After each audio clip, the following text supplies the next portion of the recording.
Hello, my name is George Samet, and this is my term project. In this presentation, I'm going to discuss the various subsystems that compose the implementation. I'm going to talk about 3 of the various patterns that I used, and I'm going to demonstrate the working system. I've also uploaded documentation that contains complete class diagrams, as well as design documentation, contains the complete source code, and also has a quick start guide. I wrote all of the code in Java, and I used a few public license tools. For logging, I used Log4j. For outbound HTTP traffic, I used Google HTTP Java Client. My database is a SQLite database. I used WG Proxy as an HTTP proxy. I used Java Mail for sending email. And I used a layout manager called MIG Layout for my layout. The system is composed of the following categories. I wrote a data store level that abstracts the database interface. I wrote a Blue Coat accessor level that abstracts the interaction with the Blue Coat website. And then my user interface is going to interact with both of those. I wrote a transaction interceptor that when a user enters data into the browser, it's proxied, and that proxy interacts with the transaction interceptor, which will ultimately interact with the data store before either allowing or blocking the transaction. If we allow it, of course, it'll go out to the internet. In this part of the presentation, I'm going to demonstrate the user interface. I've launched the program for the first time, and it prompts me for a username and password, which if I enter incorrectly will give me an error. Let me enter in the default password and the default user. I'll show you in a few minutes that the user can change that. And then once we do that, the system goes out to the Blue Coat website and then obtains the entire list of categories. And then it goes back and for each of those categories goes and finds the description and some other information. It takes a little bit of time on the initial load, and I probably could have run that in multiple threads, but just never really got around to doing that.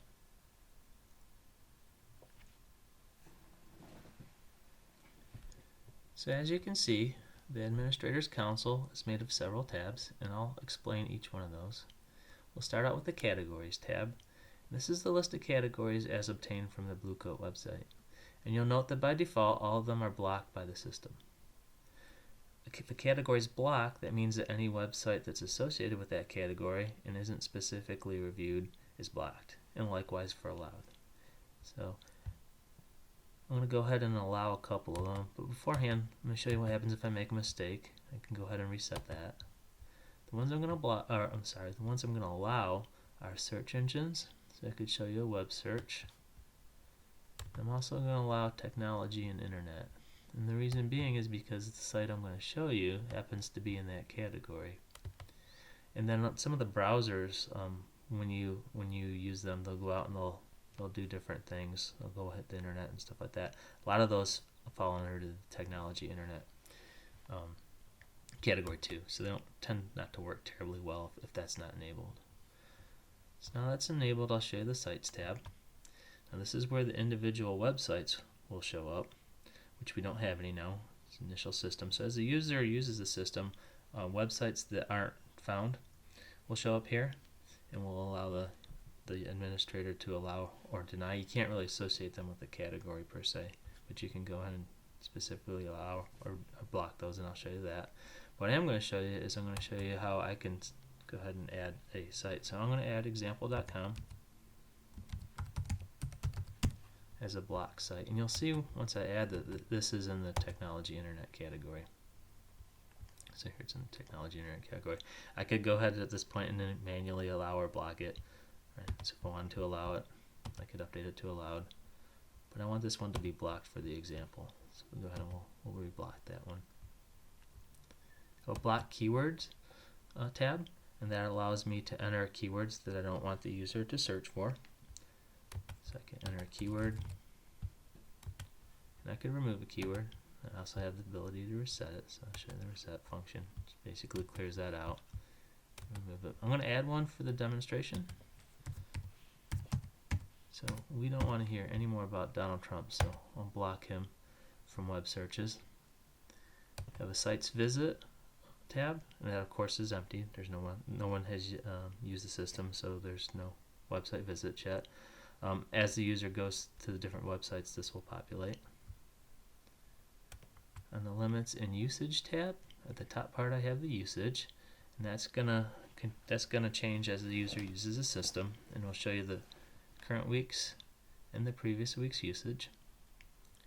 And then I also have a place where the administrator can specify browsing times. Now I picked 3 of them, and the reason why I did this is because I used the builder pattern to generate this data. So one of the options is the same time for each day of the week.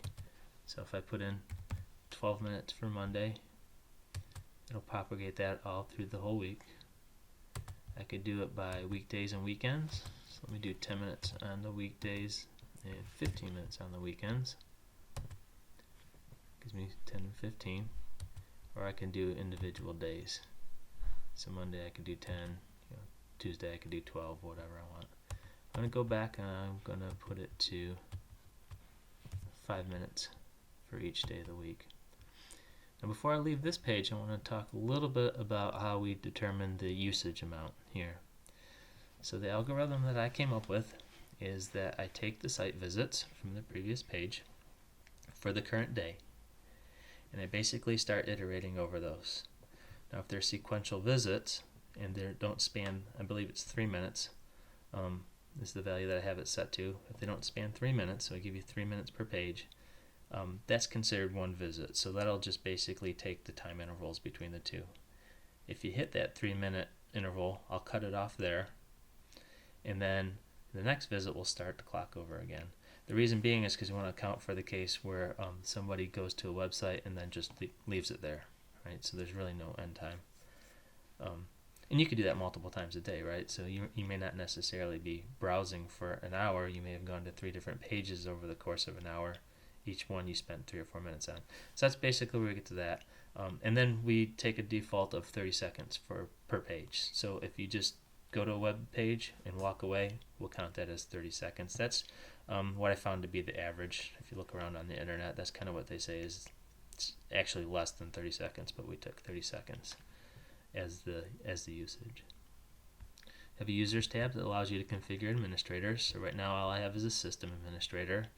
Now you note that I can't remove him because I can't remove only one administrator. So if I want to add another one, then I'd be able to remove the system. So I'll go ahead and I'll add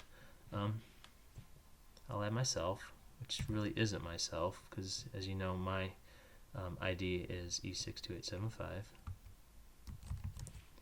But I don't want to make myself an administrator because administrators aren't bound by the rules of the system, so they could go to any website regardless if it's blocked or not. Password in, and then email so that I can receive emails from the system. So now I can remove the system administrator if I wanted to. I don't. I'm going to leave him there. I could change my password.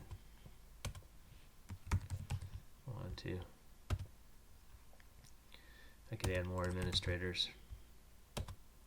Email is optional, as you can see from the admin. And I'll remove them. So that effectively describes all of the tabs of the Administrators Console, and we'll come back to this and look at it as we do some examples and go through the websites. You'll see that the sites will populate and the site visits will populate, and the usage will populate. So now I'm going to show you what happens when the actual child, starts web browsing. So just as a refresher, the example.com is a technology internet category, but I specifically blocked that one. Before we do that, and IANA is too. Before we do that, I'm going to take you to IANA.org.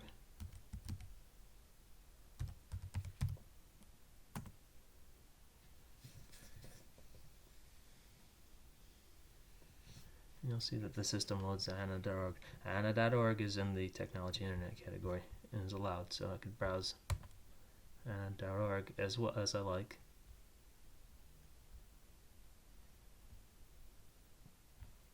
You go to the different sites. IANA.org. However, that to load. Finish loading. However, if I go to example.com,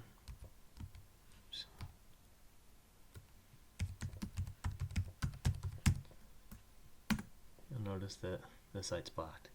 Now, unfortunately, the HTTP proxy that I'm using isn't really elegant when it blocks it. It basically has three methods that it calls on the handler.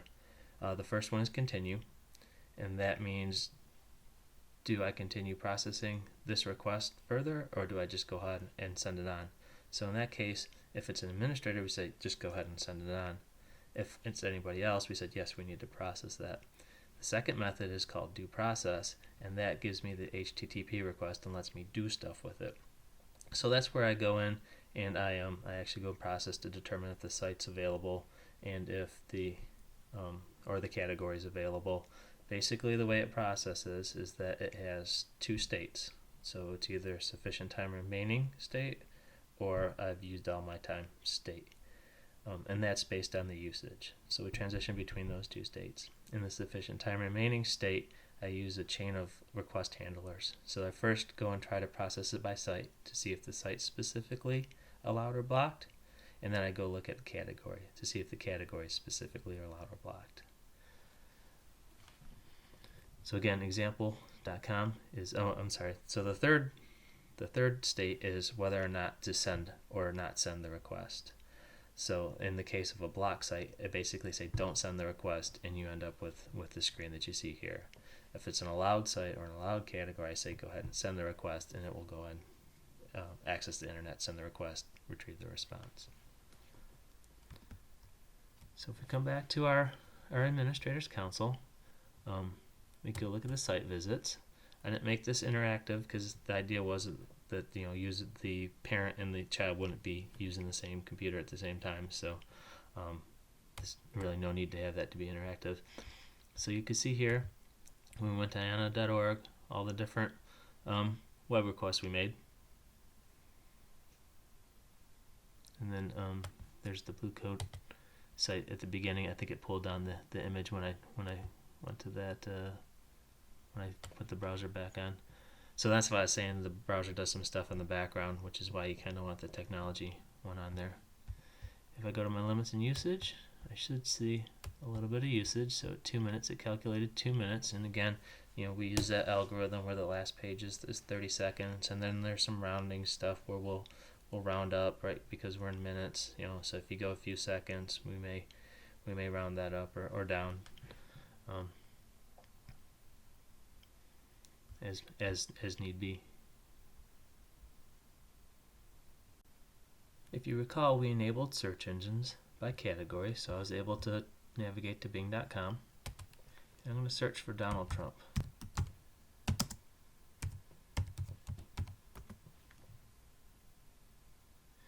And you'll note, unfortunately, we do get Donald Trump back, but the search is only for Donald, so we removed the Trump part of it. And you see up here, it does have the full query that we submitted, which was Donald Trump, right? But when we actually search for just Donald, which is why we get stuff back like Donald Duck.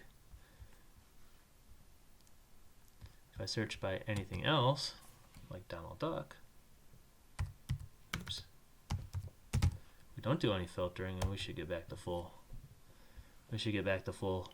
Search result.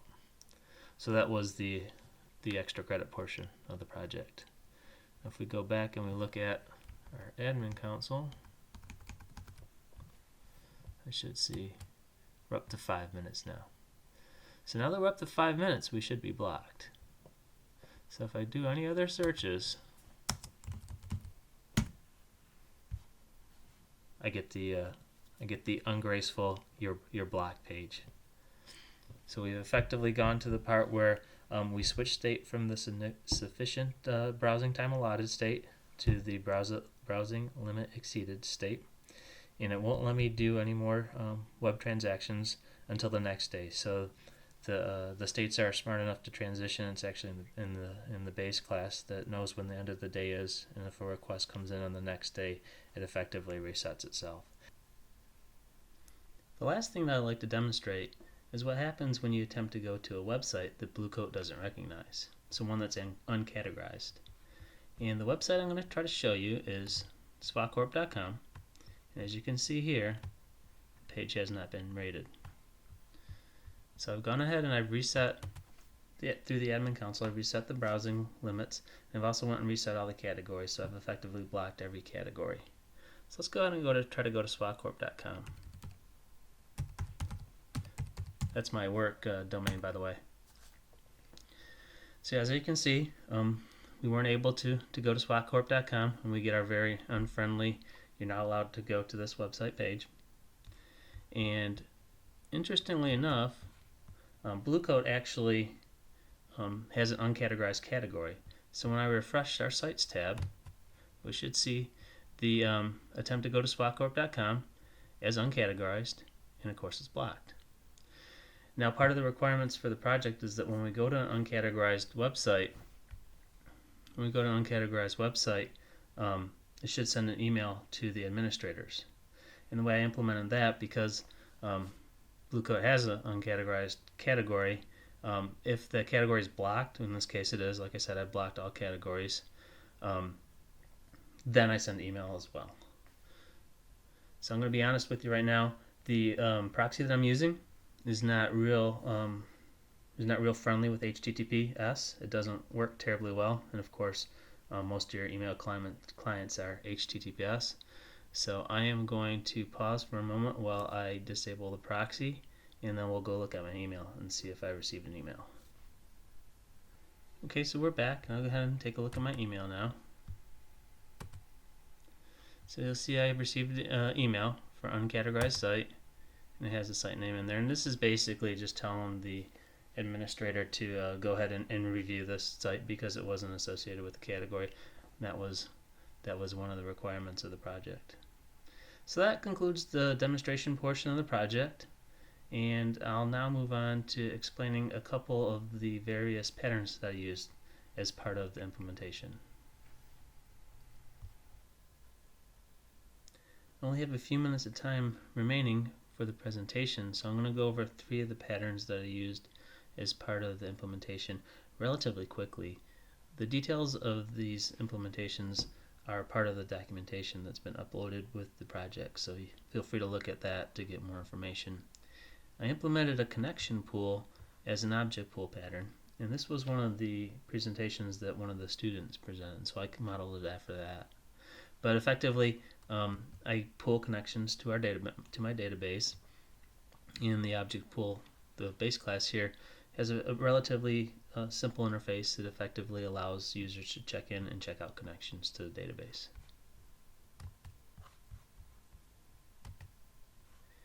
This is the state pattern, and this state pattern is used during the browsing transactions. So as a user tries to go to a website, we are effectively start out in either one of 2 states. And then you can see here the sufficient time remaining state actually has a chain of responsibility in it, and I'll talk about that momentarily. So we're in one of 2 states. We're either in a state where the user still has browsing allotment, so he still has a few minutes or a few hours or whatever of browsing time left, or he's in a state where he's exceeded that limit. In the latter case, we simply block the transaction and just continuously block the transaction. In the sufficient time remaining state, as I mentioned a minute ago, we defer processing to a chain of responsibility handler to determine whether or not to actually allow or deny the visit. And then my abstract base class here kind of orchestrates the transactions between the 2 states.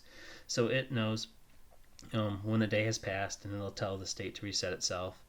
And then the sufficient time remaining state will transition when it runs out of time to the browsing limit exceeded state. Once you're in the browsing limit exceeded state, you're pretty much there until the base class tells it to reset itself, in which case it'll come back to the sufficient time remaining state, which may or may not have sufficient time remaining, and then we'll transition as appropriate from there. And then the final pattern is my chain of responsibility. So as I mentioned, once we've decided that we have sufficient time remaining to browse, we defer the processing of the request to a chain of responsibility. So there's a builder that will build the chain, and it builds it in a specific order. We first look at the individual sites. So whether or not an administrator has a blocked or allowed an individual site, that takes precedence. So if that's the case, then we will respect the administrator's wishes and either block or allow that site based on the domain of the site. If it can't handle it, it defers it to the second handler in the chain, which is based on category. So here we look at whether or not the specific site is associated with a category that's been blocked or allowed, and then we respect the administrator's wishes based on the categorization setting.